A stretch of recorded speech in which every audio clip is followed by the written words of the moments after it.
Esto es Calle 11 y hoy tengo un gran amigo conmigo en este lugar, colega periodista, y yo diría colega novelista.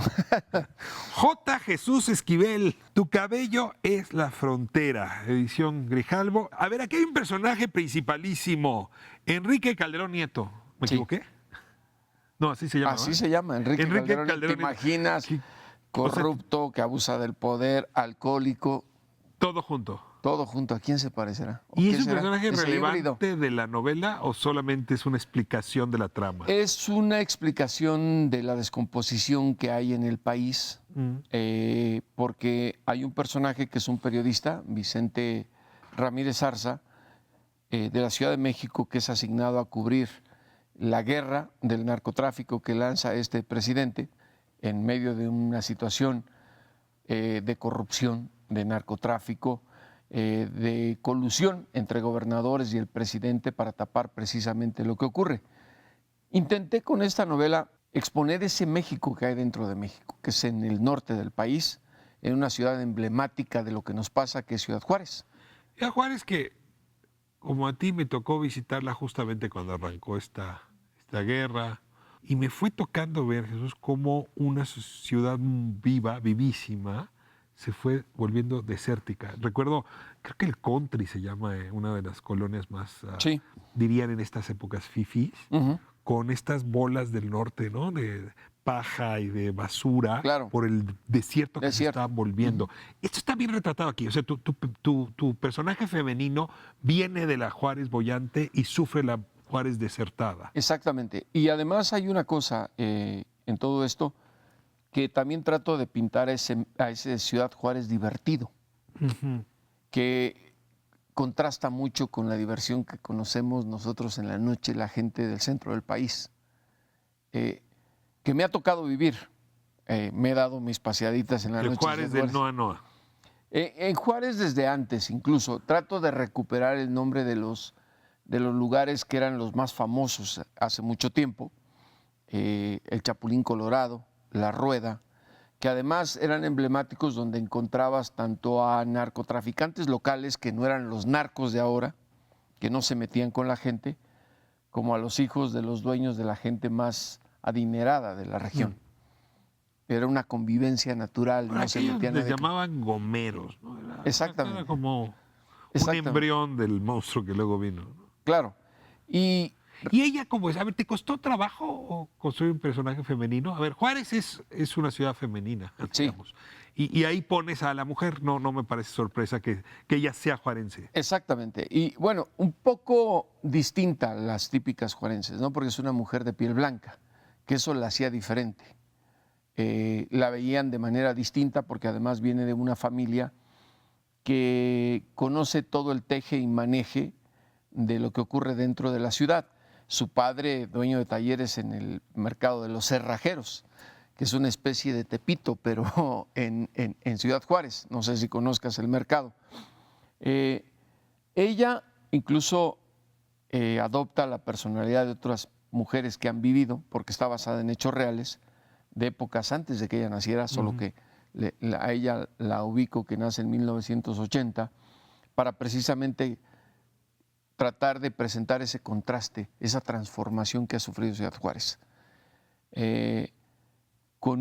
hay una cronología de los tiempos, esa es la gran ventaja de lo que te permite la novela.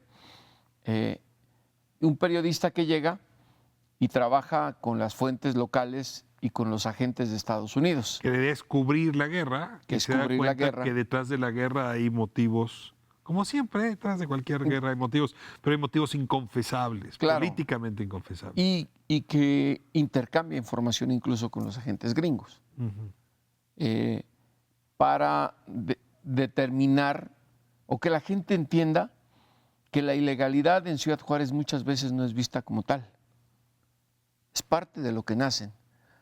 A mí, las primeras veces que fui a Juárez, me llamaba la atención que te comentaban de una manera tan natural como decirte, pues amaneció la milpa muy bien, con las espigas muy derechas.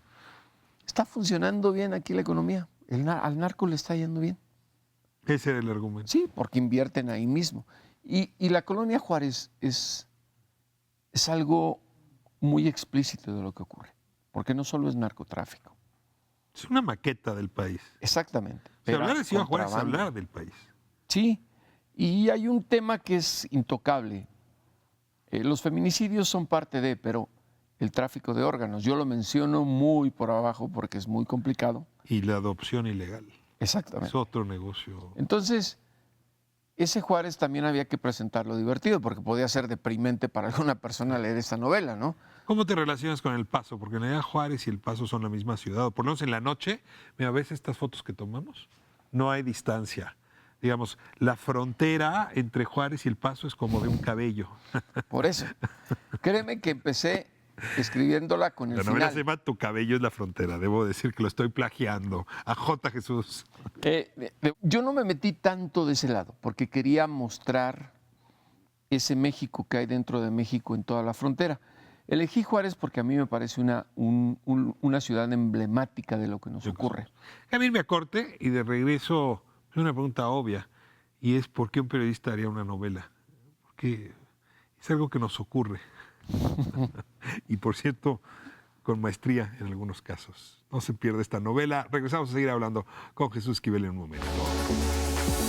Tu cabello es la frontera, primera novela del periodista Jesús Esquivel, mexicano residente ya hace mucho tiempo por sus tareas periodísticas en Washington. Y te preguntaba hace un momento ¿qué te lleva a hacer una novela? ¿Por qué alguien que tiene una vida plena, reportero, un corresponsal, con gran reputación, con gran actividad, tienes temas, publicaste esta novela al mismo tiempo que publicaste el libro sobre el juicio del Chapo? Yo no sé a qué horas le haces todo.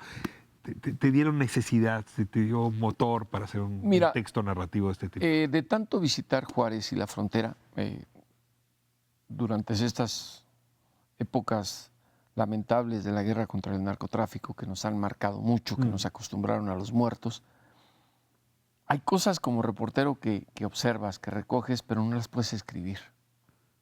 Porque no, Pues no hay lugar, crudas. porque no caben. Son muy crudas y en algunas ocasiones, a mí, en lo personal, me parece que el lector va a decir, ¿y cómo sé si es cierto?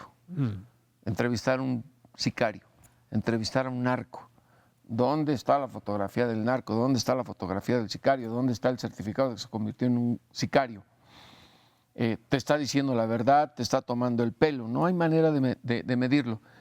Y la verdad, yo no quería caer en ese periodismo escandaloso que no hay manera de corroborar. Y había cosas que me guardé y siempre mi sueño, desde escuincle, fue escribir una novela.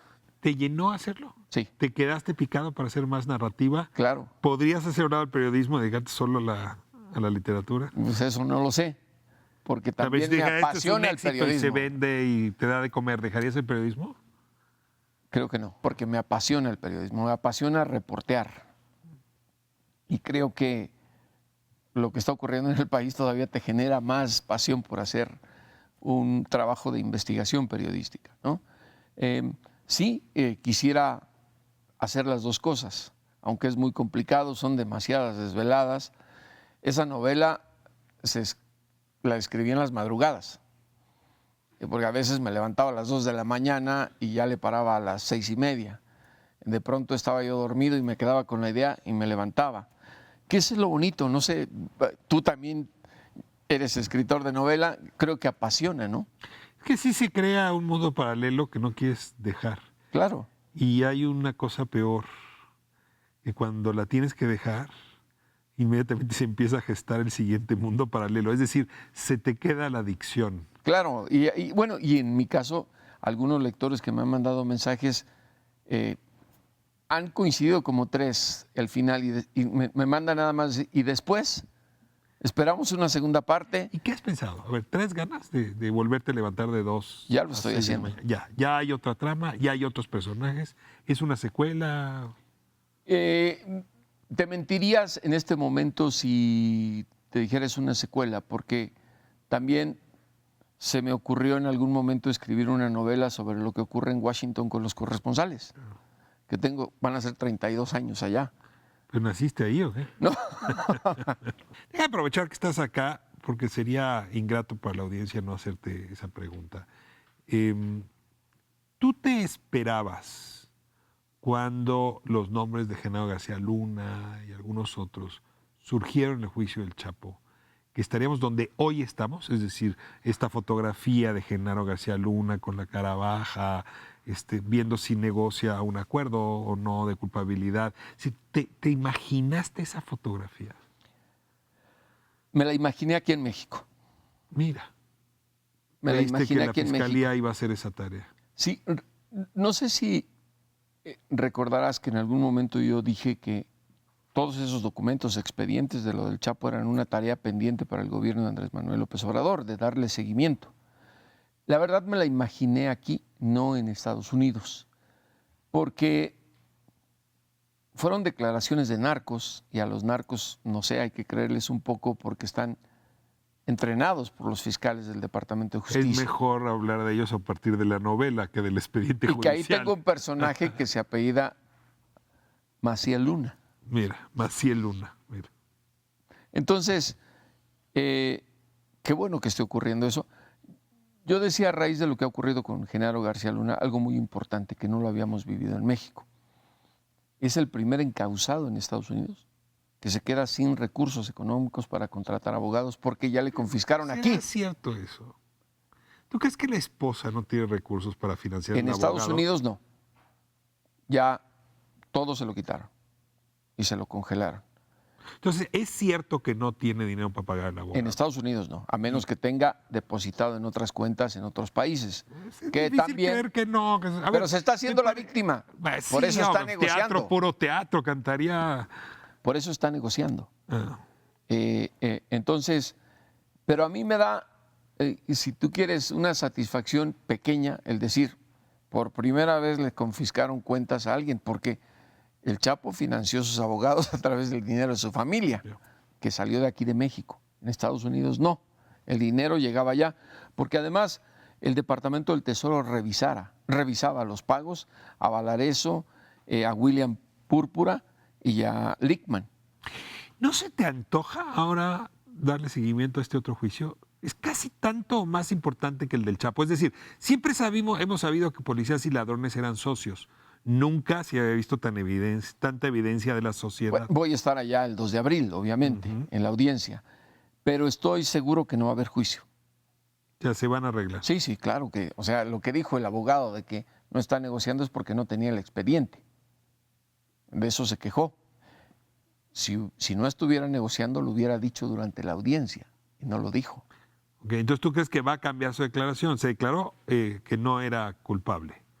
¿Tú crees que va a cambiar la declaración por culpable? Porque si no, no hay acuerdo de culpabilidad. Pero tú no puedes declararme, no soy culpable, pero negocio. Claro que se tiene que declarar culpable de algo. De algo. Por eso está negociando con el Departamento de Justicia. No se va a declarar culpable de haberle puesto el cuerno a la mujer. Claro que... A mí lo que me interesa, como periodista, es saber qué tienen después de que estaba viviendo en Estados Unidos. Porque uno de los cargos, y que a mí se me hace el más importante, es que seguía colaborando con el cártel de Sinaloa estando en Estados Unidos. ¿Eso qué significa? Que tienen grabaciones, fotografías, evidencias, porque en un juicio eso era lo que tenían que demostrarle al juez. Y sobre todo a Brian Cogan, que lo vimos durante el juicio del Chapo del Paro. A ver, aquí no se trata de enjuiciar a los políticos mexicanos, no quiero que hablen más de corrupción y de pagos.